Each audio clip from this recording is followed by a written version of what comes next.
Good morning students. आज हम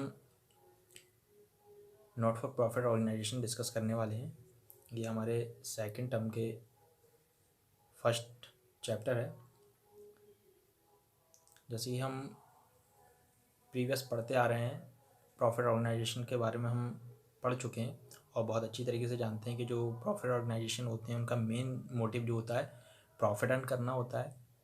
वहीं पर हम इसके अपोजिट बात करेंगे तो यहाँ पे जो हमारे नॉट फॉर प्रॉफिट ऑर्गेनाइजेशन है, इनका जो मेन मोटिव होगा, मेन एम्स जो होगा वो क्या होगा, सर्विस प्रोवाइड कराना या किसी सोसाइटीज़ को प्रमोट करना। तो इसका जो हमारा मोटिव है वो ओनली क्या है, चैरिटी सर्विस प्रोवाइड कराना। तो सबसे पहले हम इसका मीनिंग जान लेते हैं क्या है। Meaning of not for profit organisation की अगर हम बात करेंगे तो यहाँ कह रहा है not for profit organisation also known as the non profit organisation. जो हमारे एनपीओ है वो हमारा किस नाम से जाना जाता है, नॉट फॉर प्रॉफिट ऑर्गेनाइजेशन के नाम से जाना जाता है। Is stabilize for a charitable और social purpose and not with a view earn profit. मतलब ये हमारा जो होता है चैरिटी एंड सोशल पर्पस के मोटिव से स्टेबलाइज करा जाता है, ना कि प्रॉफिट अर्न करने के। It is separate legal entity, और ये भी एक सेपरेट लीगल एंटिटी होता है, not owned by the individually and institution और द एंटरप्राइजेज। जिस तरीके से हमारे profit organisation separate legal entity होता है तो ये भी हमारा सेपरेट लीगल एंटिटी है। ठीक है, ये कह रहे हैं पब्लिक हॉस्पिटल्स, या अगर इसकी हम एग्जाम्पल की बात करेंगे तो हमारे पब्लिक हॉस्पिटल्स हो सकते हैं, स्कूल्स हो सकते हैं, कॉलेज हो सकते हैं, societies for the promotion of the sports. कुछ हमारी सोसाइटीज़ होती हैं जो क्या है प्रमोशन करते हैं वो स्पोर्ट्स के लिए। ठीक है, कह रहे हैं arts and culture. Arts and culture जो आप जानते हैं, आर्ट्स एंड कल्चर में जो हमारे आते हैं, आर्ट्स एंड कल्चर में जैसे हम नाटक वगैरह हो गए, ठीक है, या पेंटिंग्स वगैरह हो गई, या आर्ट्स एंड कल्चर में आ जाता है। इस तरीके के हमारे जो क्लब्स होते हैं ETC are some example of the not for profit organisation. तो ये हमारे जो थे नॉट फॉर प्रॉफिट ऑर्गेनाइजेशन के कुछ एग्जाम्पल्स थे। उसके बाद में हम characteristics and features of not for profit organisation की बात करेंगे। तो यहाँ पे हमारे कुछ पॉइंट दिए गए हैं। It is the legal entity separate from the promoters. ये एक लीगल सेपरेट एंटिटी होती है फ्रॉम इट्स द प्रोमोटर्स।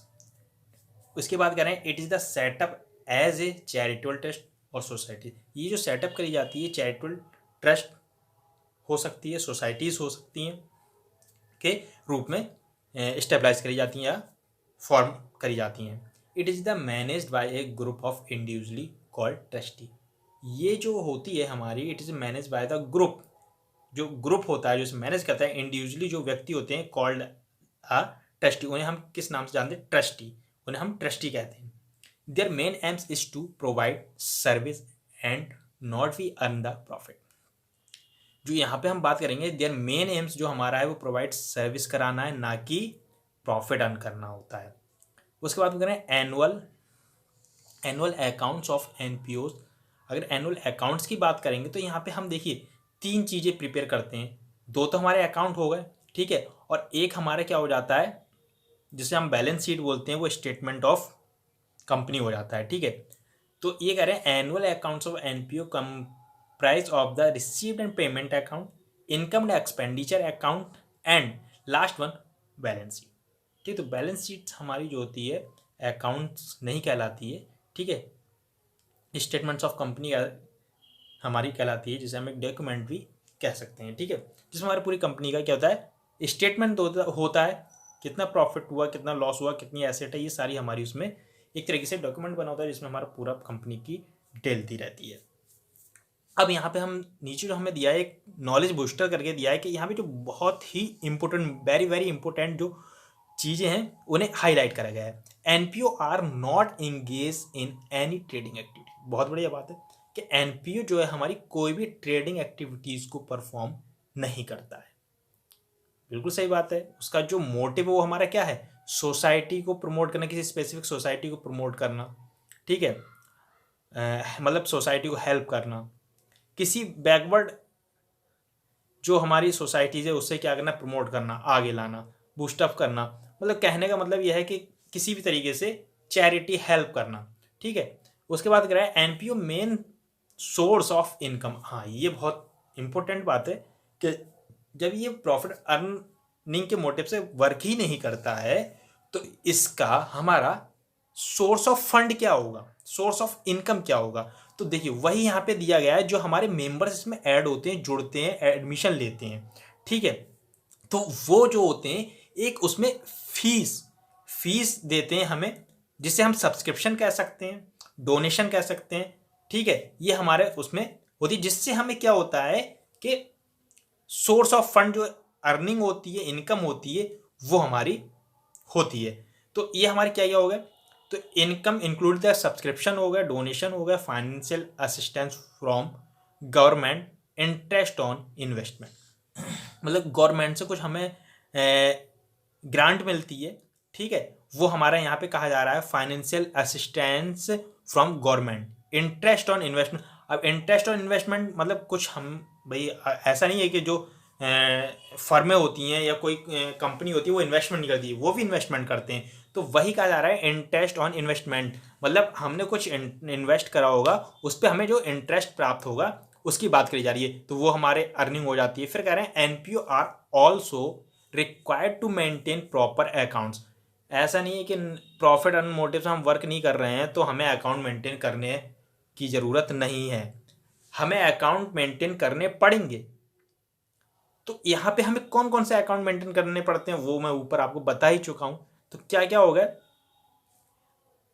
एक तो financial statement to meet the statutory requirement, मतलब financial statement to meet to statutory requirement के हमें ये तो बताना ही पड़ेगा, हमसे ये पूछा जा सकता है, ठीक है, कि भैया आपको जो सोर्स ऑफ फंड है वो कहाँ कहाँ से मिल रहे हैं और उन्हें आप कहाँ इन्वेस्ट कर रहे हो। तो कभी भी हमसे ये पूछा जा सकता है या इसकी हमें डिटेल रखनी पड़ती है, इसलिए हमें बिल्कुल जिस तरीके से अकाउंट बनाए जाते हैं उस तरीके से हमें अकाउंट बनाने पड़ते हैं। लेकिन यहाँ पे हमें बहुत ज़्यादा नहीं बनाने पड़ते हैं, ओनली 3 ही होते हैं जिसमें हमारे 2 अकाउंट होते हैं। एक हमारा फाइनेंशियल स्टेटमेंट ऑफ कंपनी होता है जो हमारा बैलेंस शीट होती है, तो वो होती है। तो ये 3 चीज़ें हमें यहाँ पे प्रिपेयर करनी है और ये बहुत ही ज़रूरी होता है, ठीक है, चाहे एनपीओ हो या पीओ हो, कहने बोले चाहे नॉट फॉर प्रॉफिट ऑर्गेनाइजेशन हो या फिर प्रॉफिट ऑर्गेनाइजेशन। उसके बाद आ जाते हैं हम difference between profit organisation and not for profit organisation. देखिए बहुत बढ़िया चीज़ दी है यहाँ पे कि डिफरेंस हमें कैसे पता लगेगा कि प्रॉफिट ऑर्गेनाइजेशन और नॉट फॉर प्रॉफिट ऑर्गेनाइजेशन किस तरीके से वर्क करते हैं, किस लिए वर्क करते हैं, ठीक है, उनका जो अर्निंग होती है या कैपिटल होती है किस तरीके से उसे हम ट्रीट करते हैं, तो वो चीज़ हमें यहाँ पे बताई गई है। तो सबसे पहले हमारा जो है ये एक टेबल बना के दिखाई गई है हमें, क्या बेसिक डिफरेंस हमारे ऑब्जेक्टिव फंड अकाउंट्स रिजल्ट ये होते हैं। अब इसमें हमारे प्रॉफिट ऑर्गेनाइजेशन और नॉट फॉर प्रॉफिट ऑर्गेनाइजेशन दिया। तो फर्स्ट हमारा जो है ऑब्जेक्टिव जो हमारा है वो क्या है, अगर प्रॉफिट ऑर्गेनाइजेशन की बात करें तो टू अर्न प्रॉफिट, बिल्कुल सही बात है, प्रॉफिट उसके नाम में आगे लगा है प्रॉफिट ऑर्गेनाइजेशन, तो वहाँ पे हमारी बात करी जा रही है कि प्रॉफिट अर्न करना मेन मोटिव होता है प्रॉफिट ऑर्गेनाइजेशन का। लेकिन जहाँ एनपीओ की हम बात कर रहे हैं वहाँ पे हमारा ओनली सर्विस प्रोवाइड कराना स्पेसिफिक सोसाइटी या कह सकते हैं पीपल्स लोगों को, ठीक है। तो ये यहाँ पे हमारे केवल सर्विस द सोसाइटी, मतलब किसी सोसाइटी को सर्विस प्रोवाइड कराना हो जाता है। फंड की बात करेंगे तो हमारा प्रॉफिट ऑर्गेनाइजेशन में क्या है, कैपिटल्स होती हैं जो किसकी होती हैं, ऑनर्स की होती हैं, ऑनर्स द्वारा इन्वेस्ट की गई होती है, वो कैपिटल होती है। और एनपीओ की अगर हम बात करेंगे तो यहाँ पे सब्सक्रिप्शन एंड डोनेशन होते हैं, जो क्या होते हैं, इसके सोर्स ऑफ फंड होते हैं। अकाउंट हमारे कहते हैं trading profit and loss account and balance sheet. इधर हम बात करेंगे receive and payment account, income and expenditure account and balance sheet. तो यहाँ पे एक चीज़ और क्लियर कर दूं कि जो हमारा प्रॉफिट एंड लॉस अकाउंट होता है, ठीक है, तो यहाँ पे हमारा क्या हो जाता है, बिल्कुल as income and expenditure account हो जाता है। और रिसीव एंड पेमेंट अकाउंट जो होता है हमारा किसी तरह होता है, कैश बुक की तरह होता है, ठीक है। चलिए, और बैलेंस शीट आपको पता है, बैलेंस शीट हमारी यहाँ पे अगर नॉट फॉर प्रॉफिट ऑर्गेनाइजेशन की तो फंड बेस्ड अकाउंटिंग हो रही होती है, यहाँ पे हमारे स्पेसिफिक फंड होते हैं तो हम थोड़ी सी अलग होती है। यहाँ पे हमें क्या है, जो बैलेंस होता है हमारा बैलेंस शीट में, वो भी जरूरी नहीं कि दोनों साइड का बराबर हो, ठीक है। तो ये चीज़ डिफरेंसेस यहाँ पे रहते हैं, ठीक है। फिर रिजल्ट की बात करेंगे तो net profit and net loss यहाँ पे हमारा मिलेगा, ठीक है। और अगर इधर हम बात करेंगे, अगर प्रॉफिट होगा तो सरप्लस कहलाता है और अगर लॉस होता है तो डेफिसिट कहलाता है, ठीक है। तो मतलब ये जो हमारा नेट प्रॉफिट है उसी को हम सरप्लस कह रहे हैं और जो नेट लॉस है उसी को हम डेफिसिट कह रहे हैं। लेकिन यहाँ पे हमारा प्रॉफिट ऑर्गेनाइजेशन में क्या बोलेंगे और नॉट फॉर प्रॉफिट ऑर्गेनाइजेशन में क्या बोलेंगे, क्या लिखेंगे हम, ये चीज़ हमें ध्यान रखनी है। ठीक है, चलिए आगे चलते हैं। अकाउंटिंग, फिर कह रहे हैं अकाउंटिंग ट्रीटमेंट। अकाउंटिंग ट्रीटमेंट जो है हमारा वो किस तरीके से करेंगे। Accounting treatment of some important item of not for profit organisation. Donation की अगर बात करेंगे तो देखिए जनरल डोनेशन, हमारी डोनेशन 2 टाइप्स की होती हैं, एक जनरल है और एक स्पेसिफिक। जनरल की अगर हम बात करेंगे तो जनरल हमारा कि वो हमें किसी ने डोनेट करा, डोनेशन दी, उसका कोई भी स्पेसिफिक पर्पज़ नहीं है कि हमें कहाँ खर्च करनी, जहाँ मर्जी वहाँ खर्च कर देंगे और ये डायरेक्ट हमारी क्या हो जाती है, अर्निंग हो, जिसे बोलते हैं। ठीक है, डोनेशन हमारी। उसके बाद में क्या है, ट्रीटमेंट। अब ट्रीटमेंट कैसे करेंगे इसका, अगर ट्रीटमेंट की बात करेंगे तो ट्रीटमेंट ये हमारी क्या है, रिसीप्ट साइड दिखाई जाएगी किसमें, रिसीव्ड एंड पेमेंट अकाउंट में, और इधर इनकम साइड दिखाई जाएगी इनकम एंड एक्सपेंडिचर अकाउंट में। ठीक है, यहाँ तक आई होप क्लियर हुआ होगा।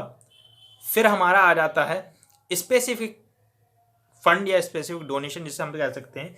ये हमारा पर्पस क्लियर कर दिया जाएगा कि हमें कहाँ खर्च करना है, और ये जब तक हम वहाँ पे लगा नहीं देंगे या वहाँ पे इन्वेस्ट कर नहीं देंगे, वो काम पूरा कर नहीं देंगे, तब तक ये हमारी बैलेंस शीट में क्या है, लायबिलिटी साइड शो होती रहेगी।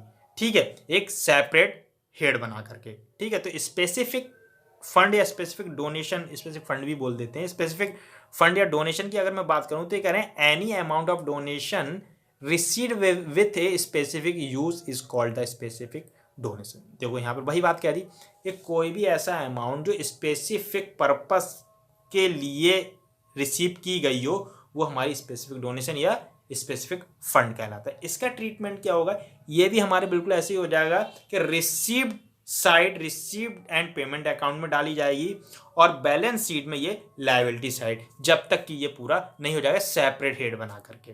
ठीक है, उसके बाद में कह रहे हैं एंट्रेंस फीस। एंट्रेंस फीस ये भी हमारी अर्निंग ही होती है एनपीओ की। तो कह रहे हैं एंट्रेंस फीस, जिससे हम क्या एडमिशन फीस भी बोल सकते हैं। एंट्रेंस फीस मतलब कहीं पे हमें एंट्रेंस मतलब एडमिशन लेना है, सीधी बात है, एडमिशन लेना, तो उसे हम एंट्रेंस फीस या एडमिशन फीस बोलते हैं, which is paid by person at the time of becoming a member of not for profit organisation. जैसे ही मान लो मैं हूँ, मैं अगर किसी एनपीओ में, मतलब जो क्लब्स वगैरह होते हैं उनमें जाके, अगर किसी क्लब्स में मैं जाके मेंबरशिप लेता हूँ, तो वहाँ मुझे एंट्रेंस फीस या फिर जिसे हम बोल रहे हैं एडमिशन फीस मुझे देनी पड़ेगी, या फिर क्या है, मंथली, क्वार्टरली, या हाफ ईयरली, या फिर एनुअली, या फिर एक होती है लाइफ टाइम। तो जो मुझे सही लगेगा उसके अकॉर्डिंग मैं वहाँ पे क्या है, एडमिशन फीस डिपॉजिट कर दूंगा। ठीक है, और ये कह रहे हैं तो ये किस तरीके से कहाँ दिखाई जाएगी, तो which is the paid by the person at the time of becoming a member of not for profit. जो इस क्या है, कोई भी जो हमारा फर्म है एनपीओ उसका मेंबर हो जाएगा। ट्रीटमेंट तो ये कह रहे हैं रिसीव्ड साइड दिखाया जाएगा रिसीव एंड पेमेंट अकाउंट में, and income and expenditure account में इनकम साइड दिखाया जाएगा। ठीक है, उसके बाद में आ जाती है लाइफ मेंबरशिप फीस। अब देखिए ये मैंने जो ऊपर बताया एंट्रेंस फीस, ये लाइफ मेंबरशिप फीस है।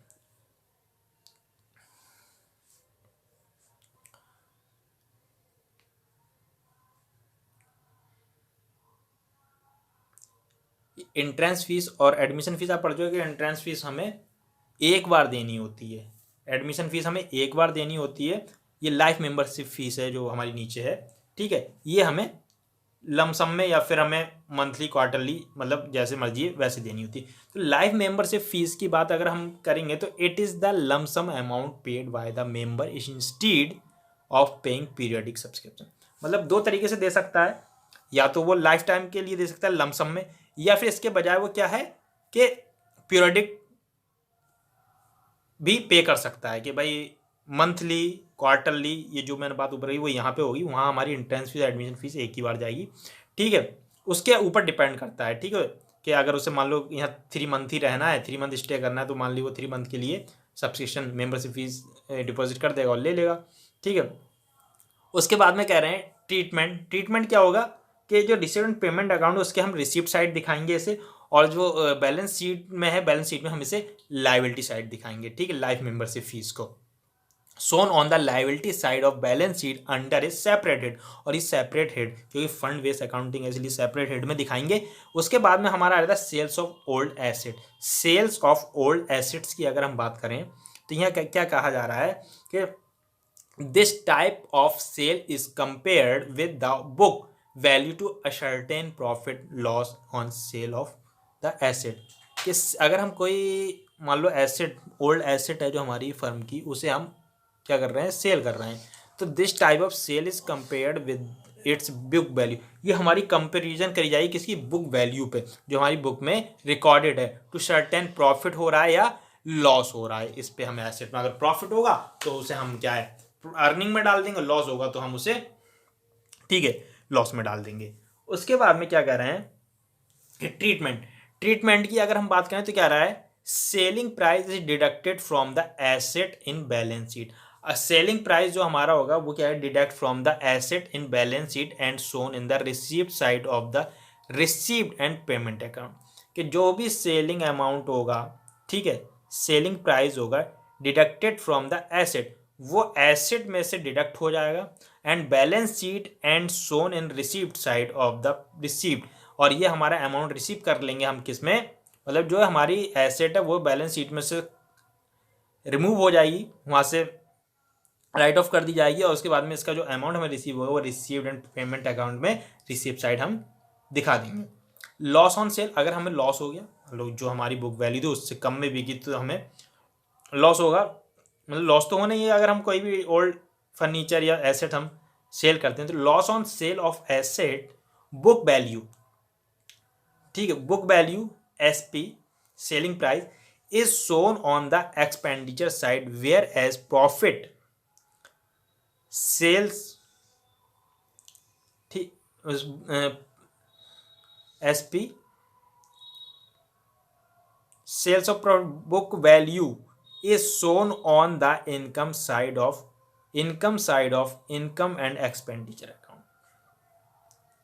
अब यहाँ पे करें लॉस ऑन सेल, अगर सेल में हमें लॉस हुआ है, जो हमने वही क्या करा है, जो हमने एसेट बेची है, अगर उस पर हमें लॉस हो गया है तो हम इनकम एंड एक्सपेंडिचर अकाउंट में किस साइड डाल देंगे, एक्सपेंडिचर साइड डाल देंगे। ठीक है, कह रहा है shown on the expenditure side whereas profit is shown on the income side of income and expenditure. अगर इनकम होगी तो इनकम साइड मतलब प्रॉफिट हुआ, अगर लॉस हुआ तो एक्सपेंडिचर साइड मतलब खर्चे साइड। ठीक है, तो ये हमारा ट्रीटमेंट था। फिर कह रहे हैं legacy, it is the amount receive by a not for profit organisation under bill of the deceased person with condition for its use.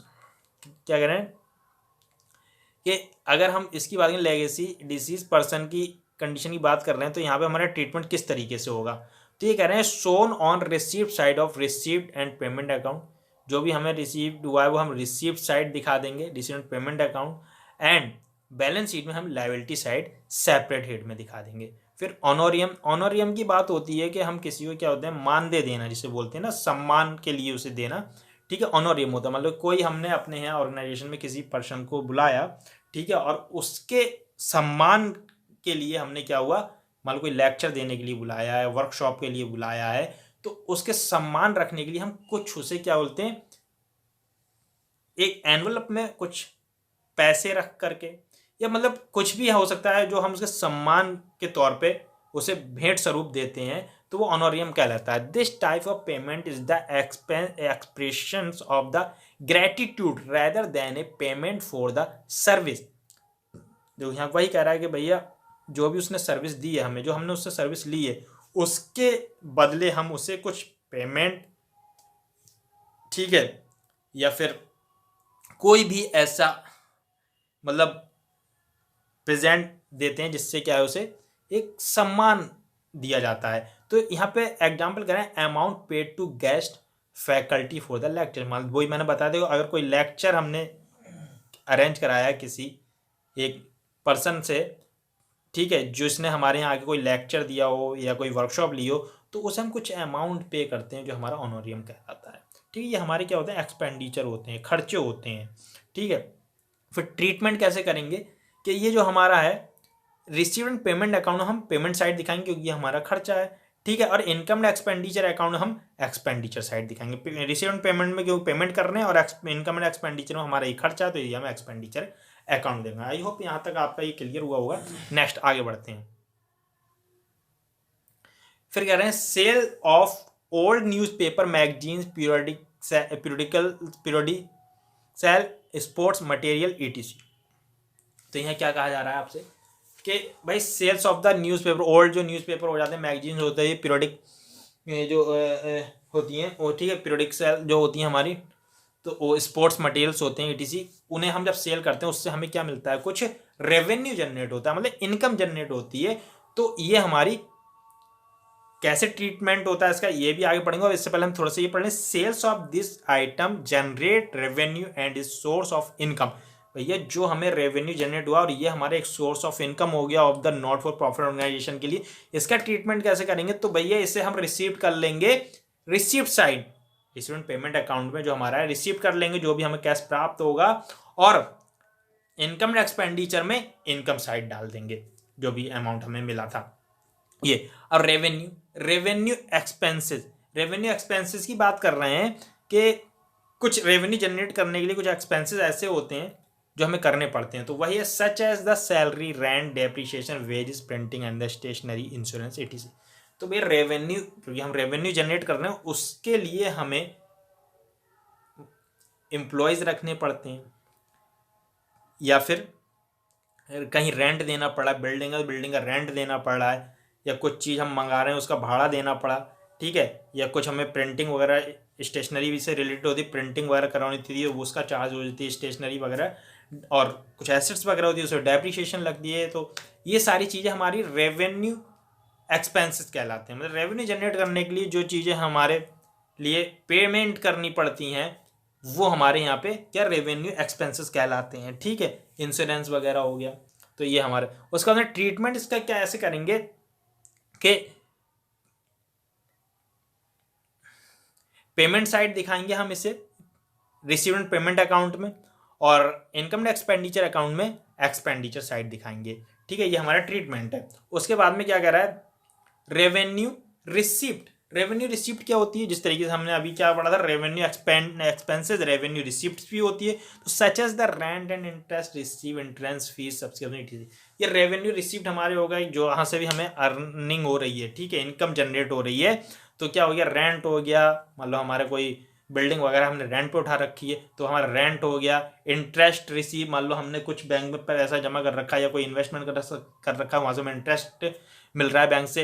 Entrance fees, मान लो कोई न्यू मेंबर आया, एंट्रेंस फीस ली, वो हमारा सब्सक्रिप्शन, ठीक है। तो ये हमारे सारे क्या हो गए, रेवेन्यू जनरेट करते हैं, इसी को हम रेवेन्यू रिसिप्ट बोलते हैं। इसका ट्रीटमेंट भैया रिसिप्ट साइड पड़ेगा, जाहिर सी बात रिसिप्ट करें तो रिसिप्ट साइड आएगा रिसीव एंड पेमेंट अकाउंट में, और इनकम एक्सपेंडिचर में इनकम साइड चला जाएगा, ठीक। ग्रांट, मैंने बताया थी ग्रांट जो हमें मिलती है गवर्नमेंट से मिलती है। It is the received by the organisation from the government, ये हमें गवर्नमेंट से मिलती है, और ये भी हमारी क्या रिसिप्ट साइड चला जाएगा रिसीव एंड पेमेंट अकाउंट में। एंड लेकिन ये हमारा जो है added to the capital fund in the balance sheet, ठीक है। ये हमारा ग्रांट जो होगी, ठीक है, क्योंकि ग्रांट हमें जो मिली है गवर्नमेंट से, ये हमारी कैपिटल फंड कहलाएगी, ठीक है।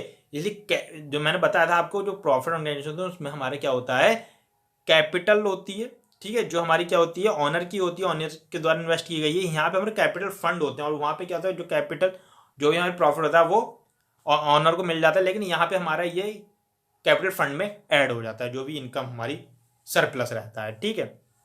तो ग्रांट जो होगी हमारी कहाँ हो जाएगी, कैपिटल फंड में जाएगी, बैलेंस शीट में, ठीक है। फिर कहना कैपिटल एक्सपेंडिचर की अगर हम बात करें, कैपिटल एक्सपेंडिचर की अगर हम बात करेंगे तो ये क्या कह रहा है, such as the purchase of plant and machinery.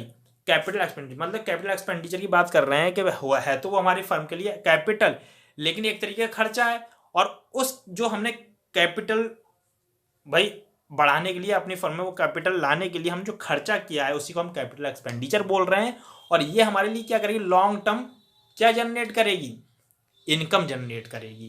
भाई कोई भी हमने अगर मशीनरी वगैरह कुछ लगाई है तो वो हमारे लिए कुछ ना कुछ अर्निंग करके देगी, तो ये हमारी कैपिटल एक्सपेंडिचर कहलाता है। तो इसका ट्रीटमेंट कैसे करते हैं पेमेंट साइड में, रिसीव्ड पेमेंट अकाउंट में पेमेंट साइड में डालते हैं, ठीक है। और ये हमारे लिए क्या है, एक कैपिटल है, तो बैलेंस शीट में जाएगी। जाहिर सी बात है, कैपिटल जो भी होगी, एसेट जो भी होगी हमारी किधर जाती है, बैलेंस शीट में जाती है, और किधर जाएगी, एसेट साइड जाएगी, ठीक है।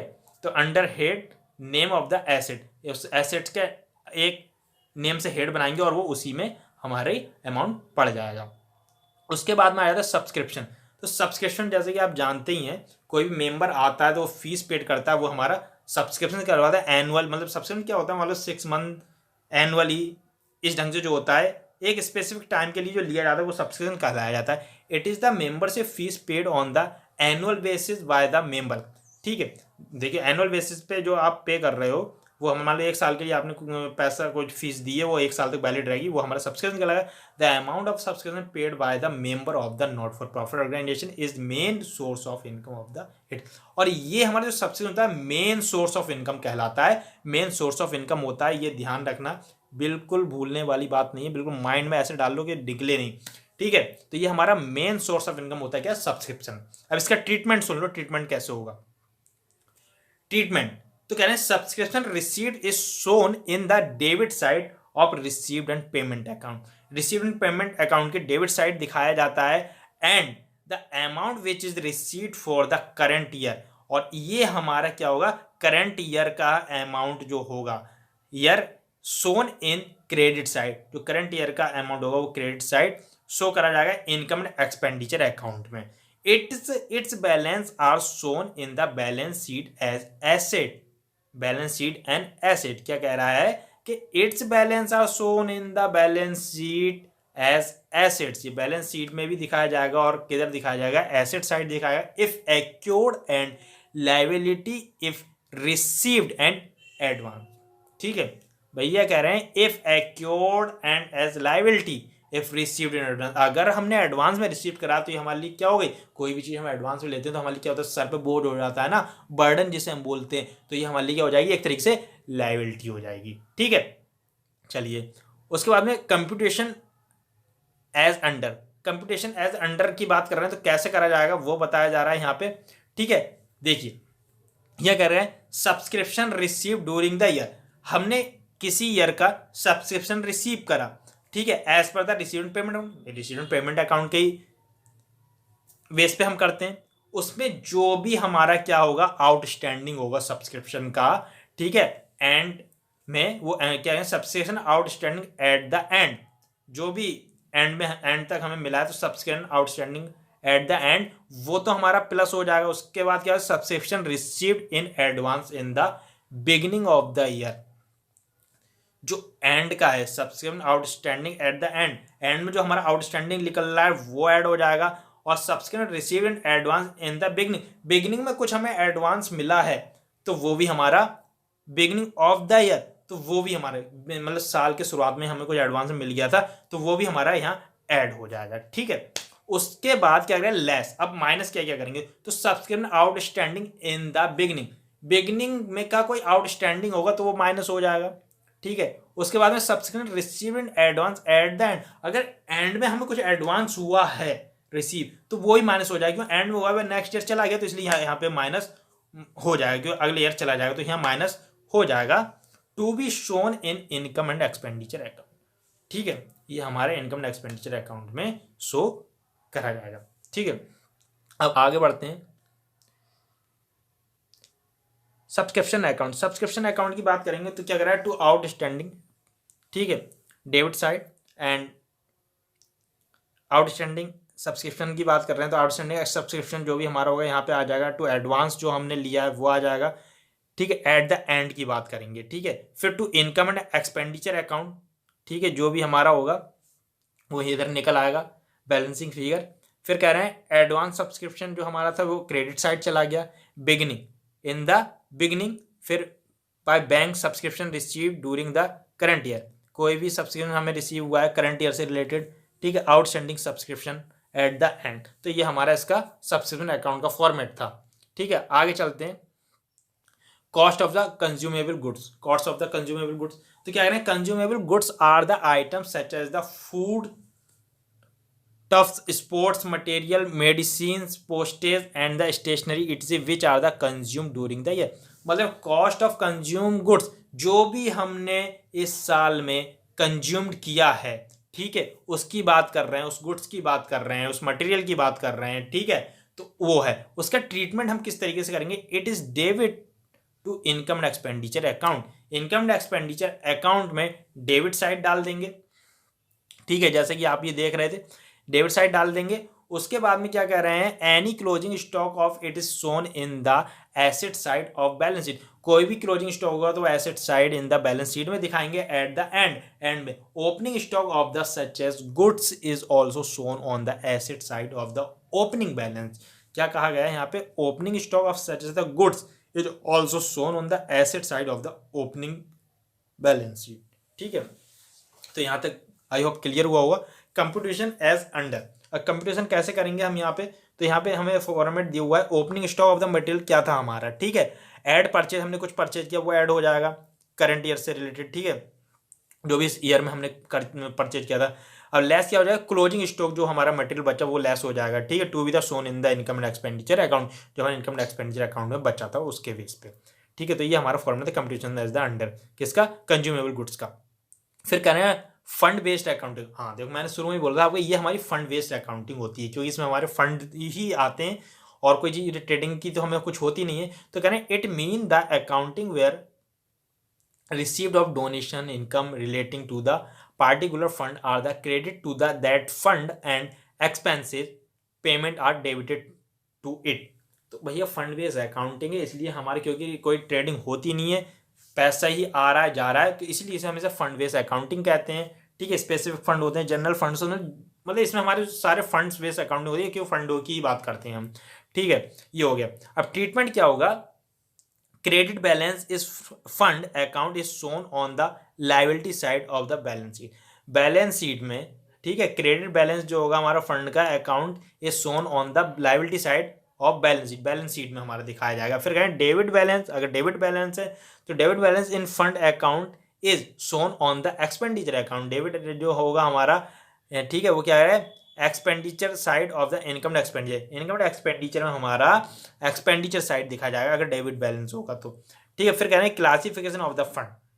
क्लासिफिकेशन ऑफ द फंड की अगर हम बात करेंगे तो क्या कह रहे हैं, अनरिस्ट्रिक्ट फंड। अनरिस्ट्रिक्ट फंड हमारा कौन सा हो गया, जो हमारा भैया जनरल फंड होते हैं, कोई भी स्पेसिफिक उसके लिए नहीं बताया गया है कि आपको यहीं पे इन्वेस्ट करना है, तो हमारे क्या क्या बताया मैंने, अनरिस्ट्रिक्ट फंड होते हैं। तो these fund are not made for any specific purpose. देखिए वही बात आ गई, फॉर एग्जाम्पल जनरल फंड और कैपिटल फंड। तो जनरल फंड, कैपिटल फंड जो हमारे होते हैं अनरिस्ट्रिक्ट फंड। फिर रिस्ट्रिक्ट फंड जो हमारे कहते हैं जो भाई किसी स्पेसिफिक पर्पस के लिए दिए जाएं, वो हमारे रिस्ट्रिक्ट फंड होते हैं, वो हम कहीं और खर्च नहीं कर सकते, और ये हमारे जब तक वहाँ पे हम लगा नहीं देते हमारे बैलेंस शीट की लायबिलिटी साइड में एक सेपरेट हेड बनाकर डाले जाते हैं, ठीक है। These fund are made for the specific purpose, for the example prize fund. Prize fund हो गया, ठीक है, प्राइज कहीं से रिसीव होगा तो ऐड हो जाएगा, अगर हम दे दिया किसी को उसमें से प्राइस तो माइनस हो जाएगा। प्राइस फंड हो गया, एंडोर्समेंट फंड हो गया, एन्युटी फंड हो गया, लोन फंड हो गया आदि, मतलब ईटीसी। ये हमारे रिस्ट्रिक्ट फंड हैं, क्योंकि इनका हमारा नाम है, एंडोर्समेंट हो गया, एन्युटी हो गया, लोन हो गया है, प्राइज हो गया, तो ये हमारे क्या है, स्पेसिफिक फंड, जिसे हम रिस्ट्रिक्ट फंड भी बोल सकते हैं। Financial statement of not for profit organisation. The final account of a not-for-profit organization comprise of क्या क्या है हमारा यहाँ पे, रिसीव्ड एंड पेमेंट अकाउंट होगा, इनकम एक्सपेंडिचर होगा और बैलेंस शीट होगा। तो ये ऊपर भी हम बात कर चुके हैं, इसमें डिस्कस कर चुके हैं, ठीक है। ये financial statement of the not for profit organisation है, ठीक है। अब मीनिंग हमारा रिसीव एंड पेमेंट अकाउंट का समझ लेते हैं क्या है। It is a summary of cash book. पहले मैंने बता दें कि जो रिसीव एंड पेमेंट अकाउंट हमारा किस तरीके की समरी ऑफ किसकी है, कैश बुक की, ठीक है। It is the summary of cash book, cash book की तरह है बिल्कुल, including bank transaction, received and payment during an accounting period. It begin with opening cash and bank balance and the closing cash and bank balance of the accounting period of not for profit organisation, ठीक है।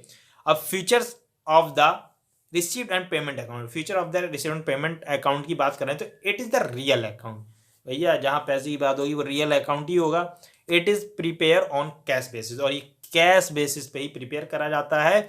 It is prepared at the end of accounting period. और जो भी account हमारे होते हैं वो end the account मतलब एंड द ईयर में ही हम क्या दें अकाउंटिंग करते हैं। It include all received and payment, जो भी हमारे रिसीव एंड पेमेंट होते हैं capital as well as the revenue nature, जो भी रेवेन्यू नेचर की उसे हम रिसीव एंड पेमेंट अकाउंट में डालते हैं। अगर पेमेंट करें तो पेमेंट और रिसीव करें तो receive side. Non cash item are not shown in this account, जो हमारे नॉन कैश आइटम होंगे वो हमारे यहाँ पे शो नहीं करे जाएंगे। जिस तरीके से हम कैश बुक में केवल कैश के ही ट्रांजेक्शन रिकॉर्ड करते हैं तो यहाँ पर भी हमारी वही बात की जा रही है। अब यहाँ पे हमारा format of receive and payment account दिया है, तो किस तरीके से बनाते हैं। सबसे पहले हमारे रिसीव एंड पेमेंट अकाउंट डाल जाता है और वो फॉर द ईयर एंडेड डाला जाएगा जो भी होगा हमारा, ठीक है। उसके बाद में हमारे क्या होता है देख लीजिए कि ये हमारा पूरा फॉर्मेट है, इसे आप देख लीजिए एक बार, ठीक है। बाकी जरूरी नहीं कि सारे ही जितने यहाँ पे दिए सारे फंड आपके में दिए रहे हों, ऐसा कुछ नहीं है, इतने सारे नहीं दिए रहते हैं, लेकिन ये आपका फॉर्मेट है तो यहाँ पे आपको सारे दिए हुए हैं। एक बार आप इसे रीड आउट कर लीजिएगा, ठीक है। आगे बढ़ते हैं हम क्या कर रहे हैं। Meaning of the income and expenditure account.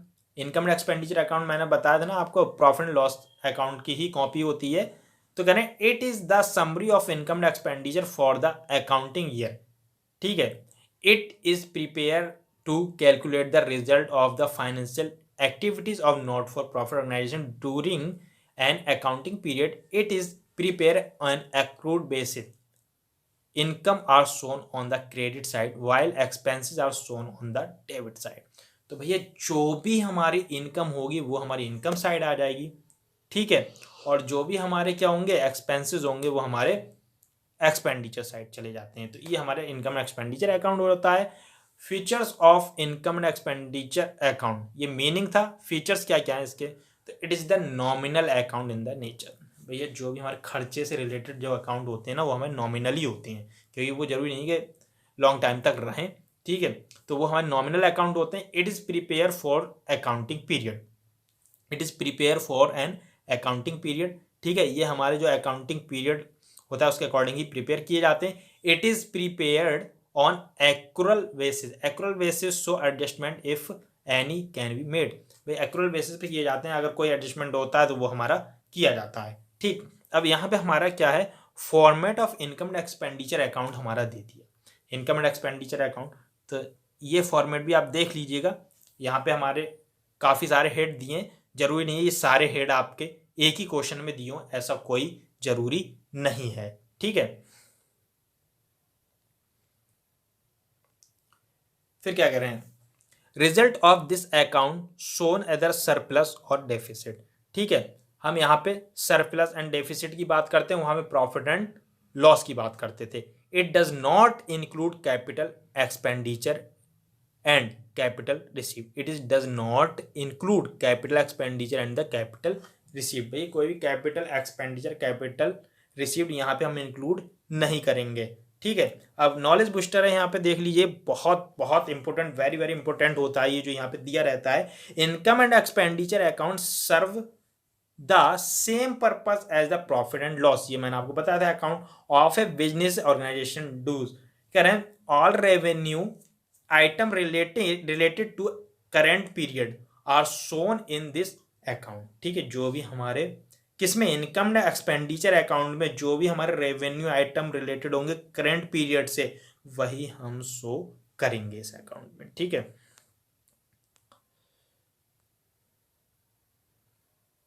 अब ये वेरी वेरी इंपॉर्टेंट है, difference between received and payment account and income and expenditure account. तो income and expenditure account and क्या है, रिसीव्ड पेमेंट अकाउंट। आज हम इसका जो फंडामेंटल पूरा एक ही वीडियो कवर अप करने वाले हैं, ठीक है, लगभग हो चुका है हमारा। तो क्या है बेसिक ऑफ डिफरेंस और रिसीव्ड पेमेंट अकाउंट और इनकम एंड एक्सपेंडिचर अकाउंट। तो नेचर ऑफ अकाउंट की अगर बात करेंगे तो रियल है और ये हमारा नॉमिनल हो जाता है, ठीक है। सब्स्टिट्यूट्स की बात करेंगे तो ये किसकी तरह है, कैश बुक की तरह होता है, हमारा प्रॉफिट एंड लॉस अकाउंट हो जाता है यहाँ पे हमारी कैश बुक हो जाती है। बेसिक्स की अगर बात करेंगे कैश बेसिस होता है और ये एक्रूअल बेसिस, मतलब कैश बेसिस के कैश आएगा तो करेंगे, नहीं तो नहीं करेंगे। एक्रूअल बेसिस जिस दिन अकाउंटिंग होगी उसी दिन हम क्या कर लेंगे, ट्रांजेक्शन होगा उसी दिन हम उसे रिकॉर्ड कर लेंगे। फिर कह रहा है रिकॉर्डिंग की बात करें, it record item of both capital and revenue nature. क्या है, recording it record item of both capital and revenue nature, कि हमारे जो भी यहाँ पे कैपिटल एंड रेवेन्यू नेचर के होंगे वो आइटम को हम रिकॉर्ड करेंगे, but it record only revenue nature, और यहाँ पे इनकम एंड एक्सपेंडिचर केवल हम रेवेन्यू नेचर के ही रिकॉर्ड करेंगे, यहाँ पे हम कैपिटल एंड रेवेन्यू दोनों नेचर के रिकॉर्ड कर रहे हैं। Adjustment, it does not require adjustment, receive and payment account में कोई भी एडजस्टमेंट रिक्वायर्ड नहीं होता, लेकिन इनकम एंड एक्सपेंडिचर में it contain all adjustment if exist, अगर कोई एडजस्टमेंट एग्जिस्ट करता है तो हम करेंगे। फिर है बैलेंस, बैलेंस की अगर बात करेंगे तो this account is closed with a balance of cash and bank treated as an asset, ठीक है, ये जो हमारा होगा क्लोज, या फिर कैश बैलेंस से होगा या बैंक बैलेंस से होगा एज ए एसेट, उसे हम कैसे ट्रीट करेंगे, एज ए एसेट करेंगे। और this account is closed with a balance either surplus और deficit if any and transfer to capital fund, या कैपिटल फंड में होते हैं, जिससे हम क्या करते हैं, जो एनपी होता है उसका सारा खर्चा करते हैं, उसी फंड में से हम सारे खर्चे करते हैं, ठीक है, ये हमारा हो गया। उसके बाद में meaning of the balance sheet, बहुत बढ़िया, very very important, meaning of the balance sheet, बार बार मैं कहता आ रहा था कि ये अकाउंट नहीं होता, अकाउंट नहीं होता, तो आज यहाँ समझ भी लीजिए। Balance sheet prepare by not for profit organisation show asset, ठीक है, जो बैलेंस शीट प्रिपेयर करा जाता है नॉट फॉर प्रॉफिट ऑर्गेनाइजेशन, वो क्या एसेट शो करने के लिए किया जाता है, liability and the capital fund, ठीक है, ये चीजें शो करने के लिए किया जाता है। It is prepare to the certain the financial position of the organisation, जो भी हमारी फाइनेंशियल पोजीशन वो दिखाई जाती है as at a particular date, जो जिस डेट तक हम बना रहे हैं उस डेट तक की हमें क्या है वो पोजीशन दिखा देता है। It is the prepare in the same way as the prepare by an business entity to show the position of its asset and liability, ये हमारी पोजीशन शो करता है किसकी, एसेट एंड लायबिलिटी, ठीक है। Features of the balance sheet क्या था, it is prepare the end of a period, मतलब जो पीरियड जब हमारा एंड होगा तब हमारे ये प्रिपेयर क्या थी, is record asset and liability of an organisation, जो भी हमारी एसेट एंड लायबिलिटी वो रिकॉर्ड की जाती है, the total of its both side should be equal, और इसकी the total of its both side should be equal, it's shown the financial position of the organisation, ठीक है, it shows the financial position of the organisation, ठीक है, ये हमारी क्या होती है, फाइनेंशियल पोजीशन दिखाता है किसकी, ऑर्गेनाइजेशन की, इसीलिए हम क्या कह सकते हैं इसे फाइनेंशियल स्टेटमेंट बोलते हैं इसे, ठीक है। ये format of the balance sheet है हमारा, तो यहाँ पे देखिए फंड बेस्ड अकाउंटिंग है, ठीक है, जो हमारी पीओ जो प्रॉफिट ऑर्गेनाइजेशन है उससे काफ़ी डिफरेंट होती है बैलेंस शीट देखने में। तो क्या रहा है, कैपिटल फंड, क्यों फंड बेस्ड अकाउंट, तो कैपिटल फंड हमारे कैसे कैसे हो गए, जो भी हो गए हमारे, ठीक है, तो वो हमारा आ जाएगा यहाँ पे बिल्डिंग फंड हो गया जैसे, तो सारे बिल्डिंग से जो हमारे भैया कहीं से आया तो ऐड हो जाएगा, अगर खर्चा करा तो माइनस हो जाएगा, ठीक है।